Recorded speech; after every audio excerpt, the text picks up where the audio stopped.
Wolves then taking on Ipswich, and the focus on Wolves is very much with regards on the manager, Gary O'Neill. Now, he's been given the vote of confidence, as some say, by the board, but would a defeat today spell the end for him, regardless of that backing? For more on this, we're joined by the former Wolves winger, Matt Jarvis, who joins us this morning. How you doing, Matt?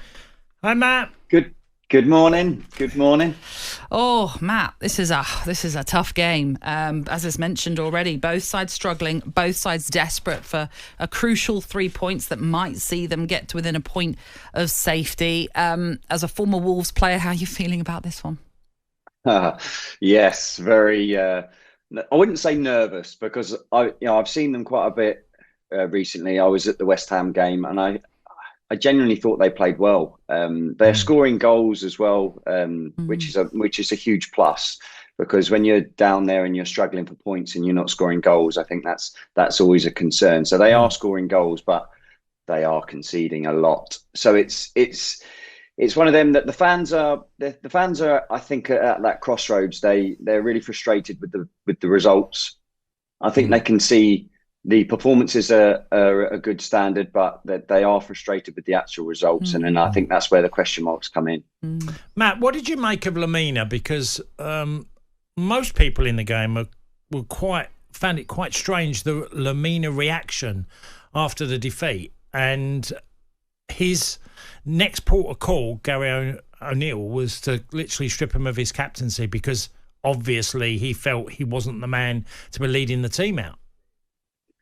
Yeah, I think you could probably look at it a couple of ways, but I think maybe Gary has sort of decided that Lamina's probably had a lot of pressure on him. He's trying to do everything, whereas now he just needs to concentrate on actually playing football and his position in the team, because he is a fantastic player. He's been great for the way that they play, and maybe he's just taking that the pressure off him to try and do everything else and just concentrate on his form and actually helping the team in the middle of that pitch. And obviously the outburst is a strange one, because it shows a bit of character, shows a bit of fight, but then you don't really want to be in that situation after games when you're having a bit of a scrap with the other team. I think he's trying to take everything away from all of this outside influence and just say, right, just concentrate on football, go out and do the job that we know you can all do. And, that's the most important thing. If they were to lose today, despite the fact that I just mentioned there's been a backing from the board, do you think that could be it for Gary O'Neill? I think that they have had a really difficult start. I think when you started to look at this run of games and you thought the Southampton at home was the starting point, they won that. They then went and beat Fulham away, which was a huge result for them. And you thought that's the moment this is going to be it. But then they've had 3 really poor results.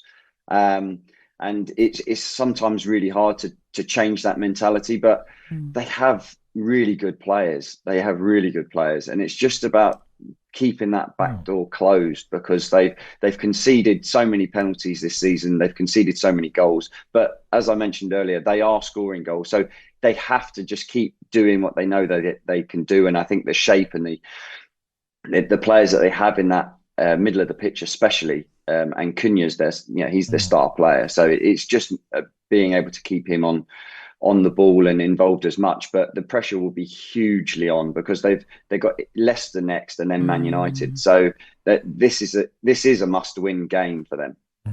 Gosh, it really is. It's a 3:00 kickoff at Molineux, and Game Day Live will keep us updated on it. Matt, thank you for being with us this morning. Pleasure.